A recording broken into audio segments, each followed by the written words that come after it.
Well, I want to say congratulations. And Thank you. also, I have many questions about. In a world obsessed with fame, noise, and breaking news, one woman built an empire through silence. For nearly 2 decades, Ellen Pompeo stood at the heart of one of television's greatest stories, Grey's Anatomy. Yet behind the bright lights and the endless seasons was a woman fighting a quieter battle. To be heard, to be valued, and to be respected. Her rise wasn't written in headlines. There were no viral scandals, no flashy red carpets, no public meltdowns, only persistence, the kind that grows in the shadows of loss and the silence of being underestimated. From a bartender in New York to one of the highest-paid women in television, Ellen's journey defied the Hollywood formula. She didn't shout her way to power. She earned it through grace, endurance, and integrity. As the world watched Meredith Grey fall in and out of love, face life and death, few realized the woman behind her was fighting her own story. A story about resilience, quiet strength, and the courage to stand still in a world that never stops moving. This is the story of Ellen Pompeo, the woman who turned silence into power. Ellen Kathleen Pompeo was born on November 10, 1969, in Everett, Massachusetts, the youngest of 6 children in a working-class Irish-Italian family. Her early years were painted with both warmth and sorrow. Her mother, Kathleen, was described as gentle and artistic, a woman who filled the small house with music and laughter. But when Ellen was only 5, tragedy struck. Her mother died suddenly from an accidental overdose of painkillers. That loss became the silent rhythm of her life. In interviews, Ellen would later say, "Losing my mother at such a young age taught me empathy, but it also taught me fear." Her father, Joseph, tried to hold the family together, but the household grew quieter, heavier. Eventually he remarried, and Ellen learned what it meant to rebuild, to adapt to new dynamics, to survive change. As a child, she was shy but observant, always studying the emotions of those around her. Teachers remembered her as the girl who watched the room before entering it. That quiet curiosity would later become the emotional compass behind Meredith Grey's character. Growing up in a blue-collar neighborhood, Ellen didn't dream of Hollywood. Her world was one of long winters, small kitchens, and the sound of her father's radio playing old Sinatra tunes. After high school, she drifted, waitressing, bartending, figuring out who she was. But that early pain gave her an edge. She understood loss, endurance, and the subtle beauty of resilience. In every way, Ellen Pompeo's foundation was built not on privilege, but on survival. The world would one day know her as the face of strength and compassion. But before the fame, before the cameras, there was simply a young girl learning how to carry silence and still keep walking. In her 20s, Ellen Pompeo had no clear map to fame. She was living in New York City, working as a bartender in the Soho district, pouring drinks for artists, actors, and dreamers who seemed to have already found their calling. She was simply trying to pay rent. But sometimes, the universe works quietly. One evening, a casting director noticed her calm presence and suggested she audition for commercials. That single encounter shifted her path forever. Her first on-screen appearances were small. Background roles, brief commercials, and the occasional line on shows like Law and Order. But for Ellen, every moment in front of the camera was a lesson. She studied human behavior, learning how emotion could be conveyed not through words, but through silence. New York wasn't an easy place to dream. There were more rejections than opportunities, more doubts than promises. Friends moved to Los Angeles chasing fame, but Ellen hesitated. "I didn't want to be famous," she would later admit. "I just wanted to be good." In 2001, she moved to Los Angeles with little money and a quiet determination. There, she caught the attention of director Brad Silberling, who cast her in Moonlight Mile alongside Jake Gyllenhaal and Dustin Hoffman. Though the film was modest, her performance stood out. Critics described her as authentic, fragile, and deeply human. That year also brought guest roles in Friends and Catch Me If You Can, sharing the screen with Leonardo DiCaprio. Suddenly, doors began to open. The girl once serving drinks in Soho was now being called a natural. Still, Ellen remained grounded. The fame others craved, she met with caution. Her quiet nature wasn't a weakness, it was her strength. She was waiting for a story that would matter. And when that story arrived, it would change television forever. In 2005, Ellen Pompeo walked into a small casting room at ABC Studios. The script on the table read, Grey's Anatomy. It was a medical drama, one of dozens being pitched that season, but there was something different about it. The lead character, Meredith Grey, wasn't perfect. She was flawed, lost, human. And when Ellen read the lines, she didn't perform. She became Meredith. Producer Shonda Rhimes later recalled, Ellen didn't act the part. She breathed it.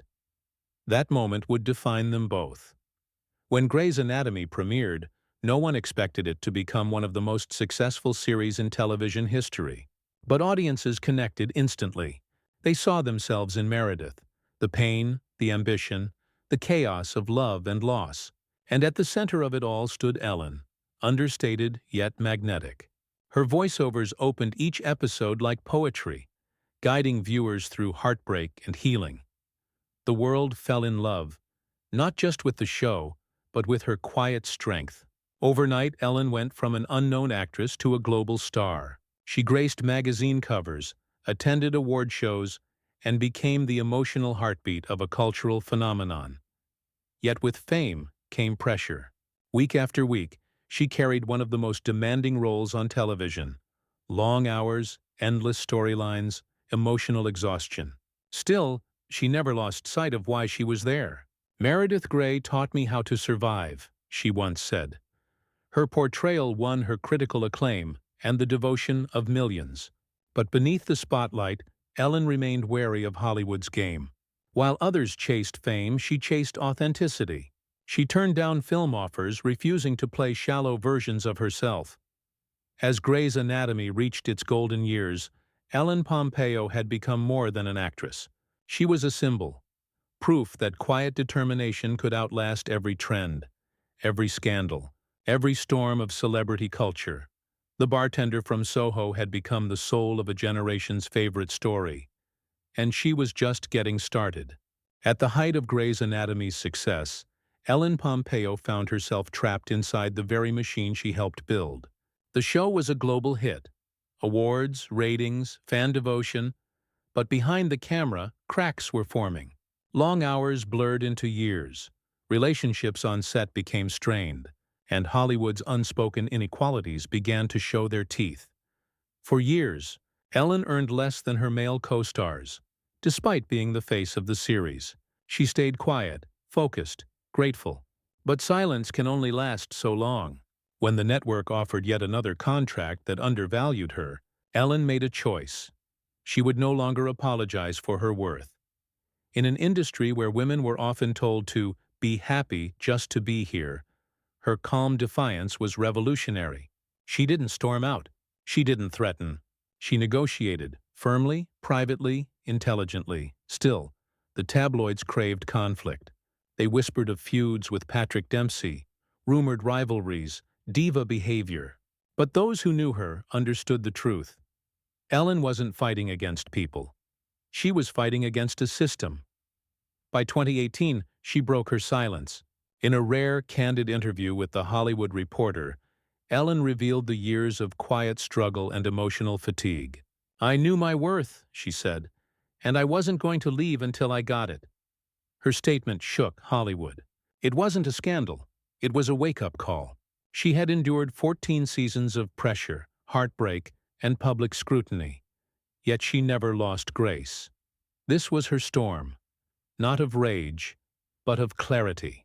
And when it passed, Ellen Pompeo stood stronger, wiser, and freer than ever before. She had faced the dark side of fame, and instead of breaking, she learned how to bend without losing herself. When most actors fade after a decade on television, Ellen Pompeo did something different. She evolved. After years of carrying Grey's Anatomy on her shoulders, she stepped behind the curtain and claimed a new role. Not just as the star, but as the strategist. In 2017, she renegotiated her contract with ABC, and the result sent shockwaves through Hollywood. For the first time, Ellen Pompeo became one of the highest-paid women on television history, earning over $20 million a year. But for her, it wasn't about the money. It was about fairness, about sending a message to every actress who had ever been told she was replaceable. She also became a producer and business leader, helping shape storylines, protect her cast, and champion diversity within the writer's room. Shonda Rhimes called her the backbone of our show and the conscience of our industry. Ellen began mentoring younger actresses, encouraging them to demand respect without fear. She spoke openly about mental health, burnout, and the importance of knowing when to step away. "I learned that power doesn't mean being loud," she said. "It means being clear." Away from the set, she launched her own production company, Calamity Jane, with a mission to tell stories that reflected truth and inclusion. Her transformation from performer to powerhouse proved that resilience could coexist with grace. This wasn't a comeback. It was an evolution. Ellen Pompeo had rewritten her narrative, from underestimated to unstoppable, from on-screen healer to real-world leader. She no longer needed the world's validation. She had built her own world, one where silence wasn't weakness, but wisdom. And in doing so, Ellen didn't just reclaim her voice. She gave a generation of women permission to find theirs. By the time Grey's Anatomy crossed its 400th episode, Ellen Pompeo had become more than just a television icon. She was an institution. Her portrayal of Meredith Grey shaped an entire era of storytelling, blending vulnerability, intellect, and raw humanity in a way that redefined what a female lead could be. Critics once called her performance quiet acting at its finest, the kind that doesn't shout for attention, yet commands it effortlessly. And that subtlety became her legacy. Ellen's influence rippled far beyond the show. Her fight for pay equity helped open doors for women across Hollywood. Actresses like Viola Davis, Reese Witherspoon, and Sandra Oh publicly praised her courage. She proved that standing up for oneself doesn't require confrontation.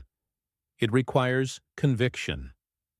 Grey's Anatomy became the longest-running medical drama in television history, a feat built on consistency, empathy, and the heart Ellen poured into every scene. Young viewers who grew up with Meredith Grey saw her as more than a character. She was a mirror for loss, resilience, and the messy, beautiful struggle of being human. Off-screen, Ellen's leadership reshaped the culture behind the camera. She insisted on diverse hiring, fair pay, and authentic stories. She didn't just act change, she implemented it. Today, her legacy is not just measured in awards or ratings, but in impact. She made it possible for women, on screen and off, to believe that quiet strength can move mountains. Ellen Pompeo didn't chase fame. She created a future where purpose mattered more than applause. And that may be her most enduring role of all. After nearly 2 decades under studio lights, Ellen Pompeo began seeking a different kind of clarity. Not in scripts, but in silence. Away from the fast pace of production, she found peace in simplicity. Mornings with her children, quiet dinners at home, and long walks with her husband. Music producer Chris Ivory. Their marriage, rare by Hollywood standards, has lasted through the chaos of fame. "We're not perfect," Ellen once said, "but we choose each other every single day." Together, they're raising 3 children, Stella, Sienna, and Eli, far from the noise of red carpets and headlines. Ellen has often spoken about how motherhood changed her perspective. Success, once measured in ratings and awards, transformed into something softer, the ability to be present, to nurture, to listen. "I spent years trying to prove myself," she reflected, "and now I just want to be authentic." She meditates, cooks, and travels quietly. Fame no longer defines her. Purpose does. Through her philanthropy, Ellen supports hospitals, children's organizations, and animal rescue causes. She's also used her platform to promote compassion and emotional health, reminding fans that strength isn't the absence of pain, but the courage to feel it fully. Her life today mirrors the very essence of Meredith Grey's final monologue. You can't chase the storm forever. At some point, you have to find your calm. For Ellen Pompeo, that calm isn't found on set or in front of a camera. It lives within her, steady and unshakable, like the woman she's become. In a city built on noise, Ellen Pompeo became powerful by staying still. Her journey wasn't one of meteoric fame or scandalous headlines.